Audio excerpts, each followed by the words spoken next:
Okay, so if you can fill out the next question as well, please, on the same survey. Is the survey the address at the bottom? That one, yeah, exactly. Yeah, sure, that's fine. These are more for informational purposes. There will be more stuff later that's a bit more content related, but this we would like to just know a little bit about you guys. If you came in later, then just so you know, we are recording this, and so if you have any questions, let us know. The second thing I was going to say about that, actually, I should have mentioned that. If you guys sit in the back there, if you whisper, we can probably still hear it on camera, so just so you know. And if you want to say something, obviously you can do it outside, but it's a very sensitive microphone apparently, so you guys in the corner are especially on alert, I guess.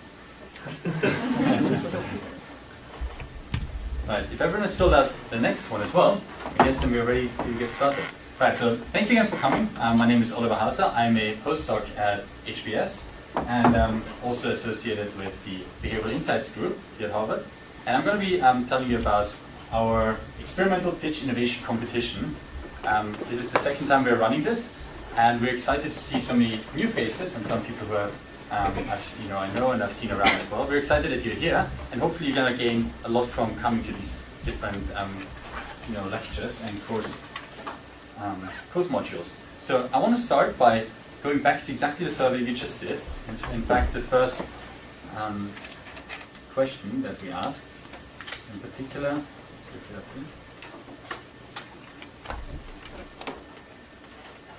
to just kind of get a view of who most of you are. This is just, not just for us actually, it's also good for you guys to know who are the other people in the room, what are their backgrounds. A little bit unsurprisingly, we have quite a few people from the Kennedy School. Probably has to do with the fact that a lot of you guys don't have to come very far. Very little friction. Another reason is that the Behavioral Insights group is housed here, and a lot of the courses related to it are here. But we also have a few people from, I assume, Max's class, MBA program, from undergrad, that's great. And then people from all sorts of other schools, including PhD. And I'm very curious if you're one of the other, tell me afterwards, because we would like to make sure that we know where we're reaching people. I think what's important about this is that the diversity you see in the different people who are here today reflects also the big diversity and interest that Behavioral Insights has now garnered around the world and across different fields. So with that, I would like to introduce you to the Behavioral Insights group and start with the faculty. And in fact, you now have to imagine everything that I cleverly put into gray and very light colors here are not visible. But there's a circle around here, right? Like, no one puts a faculty just in the middle of nothing. So basically there's a circle around this saying that the faculty were the beginning circle of people who were interested in behavioral insights here at Harvard. And some of the people, either you've already met them, but if not, then I really encourage you to reach out. They are world experts in behavioral science, behavioral economics, psych, all sorts of different fields. And they are shaping all of the research we're going to be talking about and the methods we're using. They're shaping this here. They came together in like 2001 or so and had this idea of building a group that was interested in behavioral science, especially how it's applied to the real world. But very soon after, a couple of students showed up and said, we too want to hear about this, we want to be involved, we want to get something out from this. And at first I think the faculty was surprised, positively surprised, but also didn't exactly know what they should be offering. That solved very quickly because we've had such an increase in number of courses in this field in the last few years that clearly there's a lot of things you can do now, lots of resources, and I'm going to tell you a bit about that in a second. The students, in fact, themselves have also organized, which is called the Behavioral Insights Study Group, and this actually was a student initiative last year, and that's how it came about. And then lastly, the third arm to this the Behavioral Insights Group is outside partners. So we also have a lot of organizations, businesses, and governments that we're working with, and that interact both with the faculty and the students. And so everyone here is kind of involved, and we're going to try to bring exactly that in here, right? Like using a bit of the research that the faculty are creating, as well as how this can apply to the real world. And to do so, as I said, there's lots of offerings to you guys in terms of courses, and we actually have a suggested curriculum on the website that you can check out if you haven't already done so. It's probably too small to see one of these courses, but these are just the ones at the Kennedy School that are offered that can be a very good toolbox if you want to apply behavioral insights in organizations or in other research as well. And you have top people like Max Baserman, Todd Rogers, Richard Madrian, Cass Sunstein, Richard Hauser. I mean, the list goes on. It's pretty crazy that all of these people who have shaped this field in the last 20, 30 years, or most of them, are somehow associated with this. I want to draw your attention to two courses in particular, and that's Max Baserman's course, the IFC, UK and the Netherlands Behavioral Insights. So Max teaches this course primarily for MBA students, but also MPA students, and I think also a few people from School of Public Health, with the intention that you actually work with organizations on problems that need to be solved, and you are trying to use experiments and behavioral insights to do that. So this is really a course where you get hands-on experience working with organizations. It's fantastic. If you haven't had the chance to do it yet, well, try maybe to think about it next year, because I think this year is already full. And it's certainly recommended in that regard. And a lot of the things we are going to be talking about here will be, you can apply right there in that course. Same with Todd's course. His focus is also on experiments, but in particular how you come up with good interventions. So it's also sort of a research course a bit, but again with the application in mind. And then obviously we have a lot to choose from. In fact, one of the things when I looked at this is, I forgot to mention a particular group, one that's very new I believe, which is Iris Bonnett's course. And it's called Behavioral Economics for Organizations, so you can kind of guess what this is about. So again, great courses. I think this one just started this week. And hopefully the things you're learning in here are the practical tools that you can take and apply in these classes. Just so you know, across Harvard there's a lot of things to cross-register. And we were excited, right? Like we put this out about 2, 3 years ago now, this curriculum. We thought, come on, these classes over here, and then all of these, they'll cover everything there is to know about behavioral economics, behavioral insights. And I think it does a pretty good job at that. But one question kept coming up, which is, how do you actually run an experiment? So we learn everything about the history of behavioral economics, some details of like how to write models, how to test things. But very often these are things that you're taught in lectures. And very rarely you actually get to design your own experiment. Perhaps Max's class is one of the exceptions to that. But we also realized that a lot of students just want to get down to actually trying to randomize themselves, try to think about what are the other things that the problems you run into, what are things that I haven't even thought about that could lead to problems down the road. And this is where we thought, this is a niche that we should really fill, because at the end of the day, you guys want to come out and hopefully go into organizations or research or something in government, and you want to apply this and not think, this was great that I took so many courses on the topic, but I just don't know where to start. So this is what we're setting on with this course. However, just so you know, we thought about actually making this an actual course, and then if you haven't been at Harvard before, there's a lot of bureaucracy involved with setting up courses and things like that, so we're like, let's not do that for now. In particular, because we didn't want to just restrict it to one group of people. So if you had done this just at Kennedy School, maybe even more, or maybe just people from the Kennedy School would have come. Or if one of the schools, there tends to be a tendency for that to happen.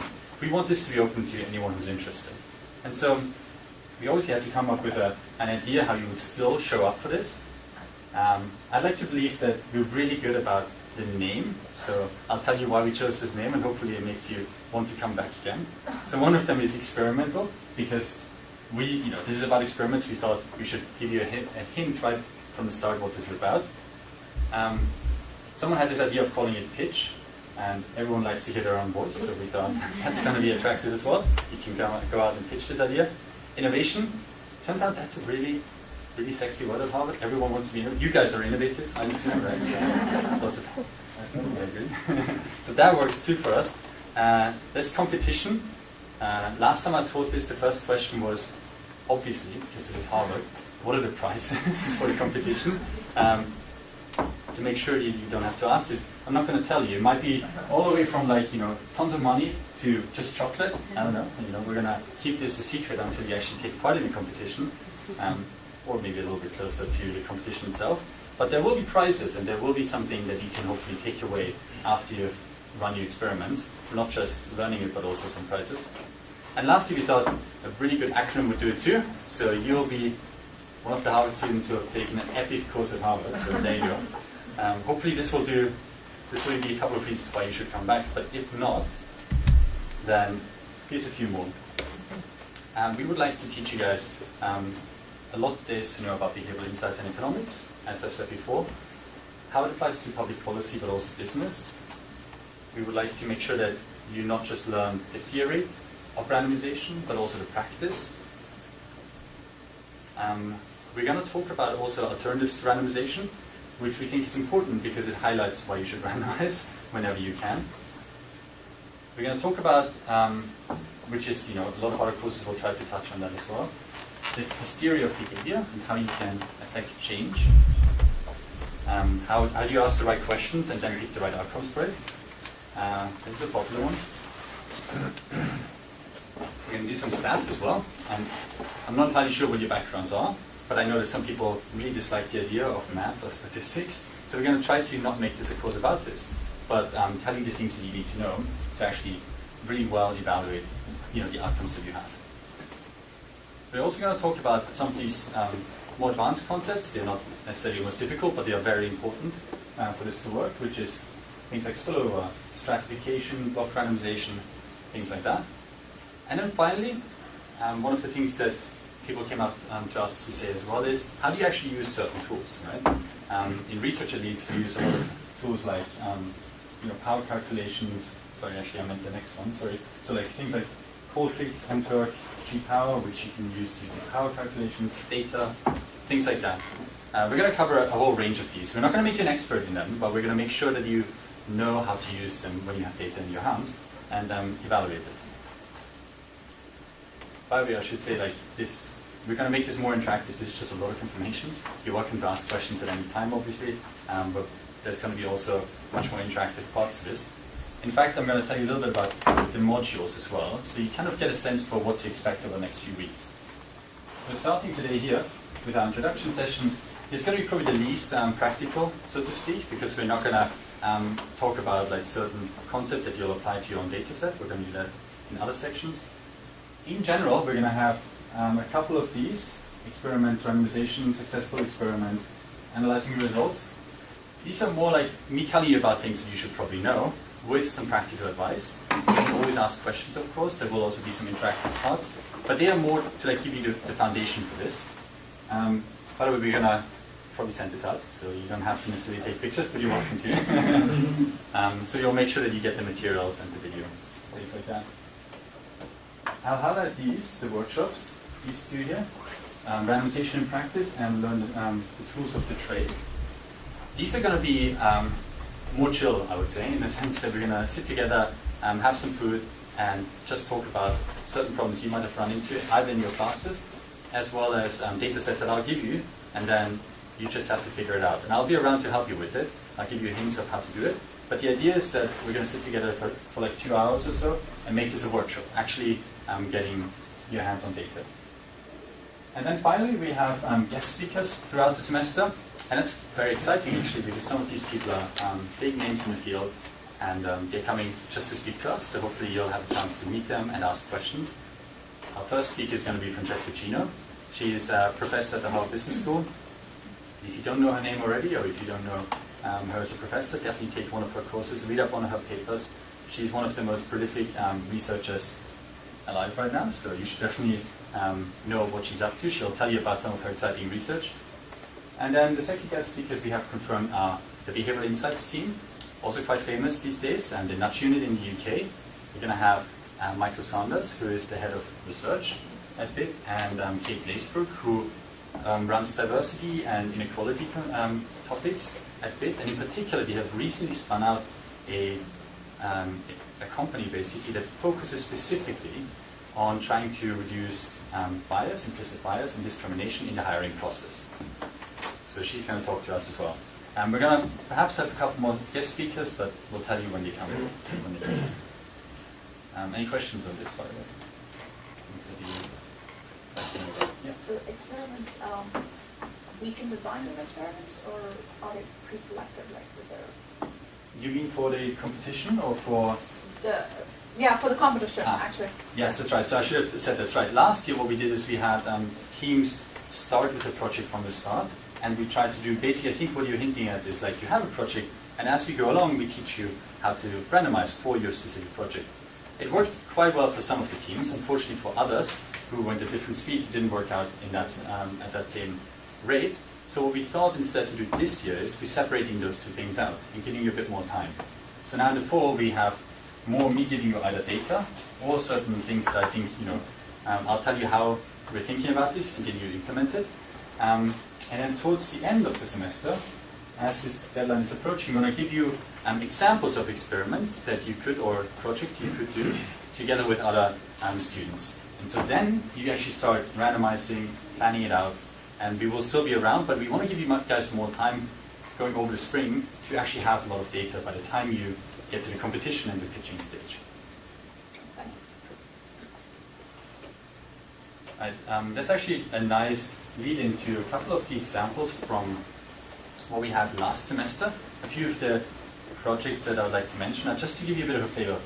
This will be different every year, right? Like we are always trying to find something new and exciting. We're trying to work with people outside Harvard or inside. Some of the projects you're going to do might be in a lab or in the field. But last year we had primarily field experiments, including here at Harvard. So this was a test on labels on sugary drinks in the cafeteria. And we have actually one of the researchers right behind you. So if you have any questions, that was a big success. And I think one of the things that we learned from this is simply how this was a smaller project at the beginning, and I think Laurie, you can speak to this more, but this has now grown into a full research project, which is very exciting. We just got preliminary results, and we're hoping to publish in a major public health journal. So that's definitely awesome. Another project which was, this was mostly in the planning stage because it is so big that there wasn't enough time to actually pull it off. This was a team that focused on increasing the effectiveness of teachers in Peru. And they worked with the government there together. They set up the experiment. It takes a long time sometimes to work with government. So at the time when they pitched this to us, they were just getting ready to launch it. So I'll let you guys know if in the course of this semester I'll find out how it worked. But it's quite exciting. It's a big project to send out leaflets to teachers so they know how they compare in their effectiveness to other teachers in the area. And hopefully trying to boost, like all sorts of concerns that they had about how teachers maybe not doing their best. Maybe this is the way to do it. And then lastly, we had a charity here in Cambridge who were interested in trying to get people to walk more and bike more. And so this was an email campaign that was sent out to encourage employees at different companies to take up this program, and the employers as well.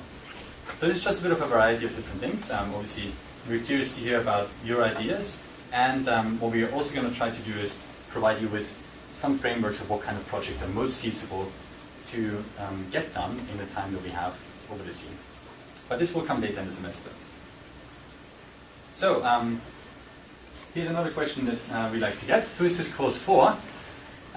In many ways, it's for everyone who's interested in this and who is willing to learn as much as they can. So you don't have to know Stata or any of the scary stats programs unless you want to. It will help. I will occasionally throw in some things that might be useful for that, but you don't have to.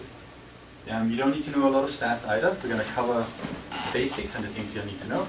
And you don't have to come to all of these classes. And we had a discussion about how we're going to approach this, because as we thought about this, actually setting this up as a course, it would make it much easier if everyone came regularly, and we knew that you would be here and there would be problem sets and things like that. And we, on purpose, decided against that. We know that you guys are busy, we know that you have a lot going on, and we want to make this something that you can participate in.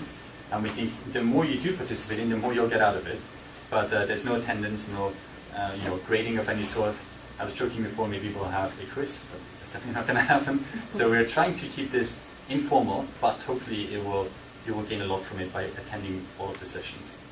Sorry, is it always going to be this time and day, or? No, we're gonna move it around. Is it? Yeah. It's a good question actually. Let me just go back. Here are some of the dates. Now this may change depending on. We're trying to work around lots of different schedules from different schools, but these are just the tentative dates that we have outlined. And again, they will change different times during the week. And we'll also update you on the location. So these are the things you'll get in emails from us if you sign up for the mailing list that I think Chabelle has over there that you can sign up at the end. Yeah, good question. So let's see. You don't need to be part of all the exercises either, but you're going to learn a lot from it. And then the last thing is, again, like, ask questions. Try to get the most out of this. I'm happy to stay afterwards and we can talk about your project or things you'd like to know. Is this what this is all about? That you can learn as much as possible in the time that we have. One more joke about the attendance thing. I was telling you we don't have the commitment device, you have to come.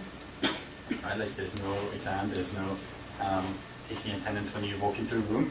But because we're in a behavioral science sort of class, I would like to point out how terribly awful it's going to feel when you lose out on the opportunity to learn all of the things that we're going to have lined up for you. So loss aversion is going to kick in at 3 a.m. in the morning when you miss one of our sessions and you wish you had come. Alright, so last thing is I'm Oliver, as I said before. I'm a postdoc at the Harvard Business School, and I'm also a half postdoc, a visiting postdoc at Yelp, the review platform, to run large experiments with customers, employees, and all sorts of things. I did my PhD actually at Harvard. That's how I got involved in the student side of things and also with research. I worked in my PhD on cooperation, and in particular at the beginning on theory. So why do people cooperate? How do you do it? What are mechanisms that might strengthen or work against it? So there's a lot of game theory in there. But eventually, halfway through, I was like, this is cool that we can make these predictions, but do people actually do it? And then I got interested in actually testing this, and most of my PhD at the end was about testing it in the lab or online. We had predictions about how people would cooperate. We then tried it out, and sometimes it worked, sometimes it didn't. And towards the end, I was like, so this is cool too. Now we know we can manipulate these things in the lab or online, but does it actually work in the real world, right? Can we make people either happier, giving more to charity, pay their taxes on time, things like that? And that's how I got involved in applying this to organizations and governments. I've worked with a bunch of these companies. I worked at the Behavioral Insights team a few years ago. So that's the one I'm going to talk about a bit more, because they were very important for all of the developments that we're going to talk about here, and probably one reason many of you are in this room.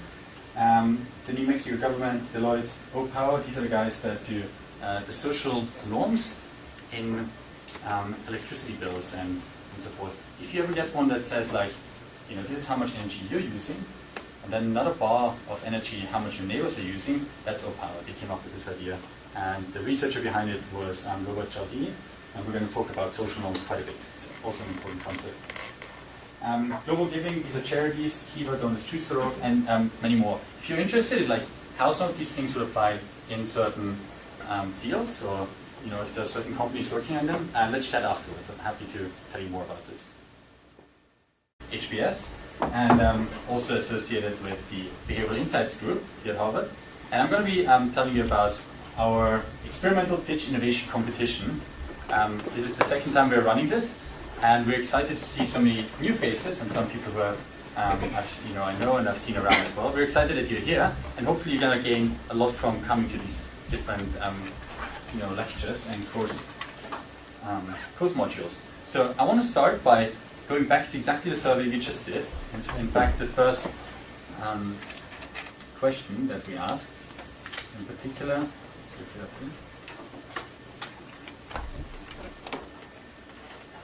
to just kind of get a view of who most of you are. This is just, not just for us actually, it's also good for you guys to know who are the other people in the room, what are their backgrounds.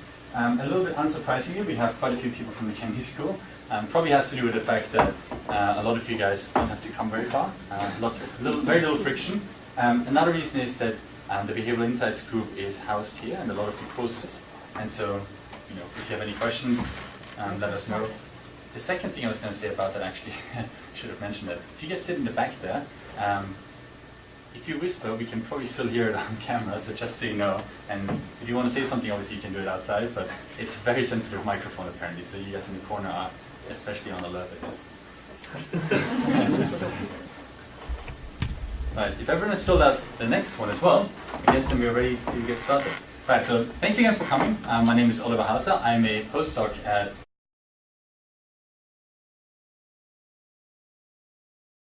Okay, so if you can fill out the next question as well, please, on the same survey. Is the survey that address at the bottom? That one, yeah, exactly. Yeah, sure, that's fine.